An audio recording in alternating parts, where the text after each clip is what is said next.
IPL suspend అయ్యి ఉండకపోతే 6వ కప్పు కొట్టేసేవాళ్ళం రా. ఈసారి మా గిల్లి కెప్టెన్సీ కుమ్మేస్తున్నాడు రా. సస్పెండ్ అయ్యి ఉండకపోతే మేము కొట్టేస్తాం రే. ప్రతి సంవత్సరంతో పోలితే ఈసారి మా టీం చాలా బాగుందిరా. ఈసారి పక్కా కప్పు కొట్టేస్తాం అనుకుంటే ఐపీఎల్ సస్పెండ్ అయిపోయింది. ఆపండి రా.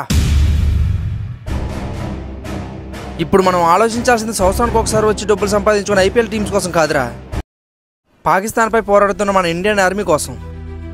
అన్యాయంగా 27 మందిని చంపేశారురా. మనం శాంతంగా ఉంటే మన చేతకానితనంలో పాకిస్తాన్ వాళ్ళు చూశారురా. ఇప్పుడు మన ఆర్మీ వాళ్ళంటే ఏంటో పాకిస్తాన్ వాళ్ళకి చూపించాల్సిన సమయం వచ్చింది. ఐపీఎల్ టీమ్స్కి ఏముందిరా, ఇప్పుడు కాకపోతే వచ్చే సంవత్సరం సపోర్ట్ చేస్తాం. కానీ ఇప్పుడు మనం సపోర్ట్ చేయాల్సింది మన ఆర్మీ వాళ్ళకి. అంతేగాని ఇంకా ఐపీఎల్ టీమ్స్ కోసం మాత్రమే ట్రోల్ చేస్తూ కూర్చోవద్దు. నా దగ్గర 10,000 రూపాయలు ఉన్నాయిరా. నా దగ్గర కూడా 10,000 రూపాయలు ఉన్నాయి మామ. ఇంకో 5,000 సెట్ చేసుకుని సరిపోద్ది. ఏం చేస్తున్నారా? అలాగో మన వాళ్ళు పాకిస్తాన్ వేసేస్తారా.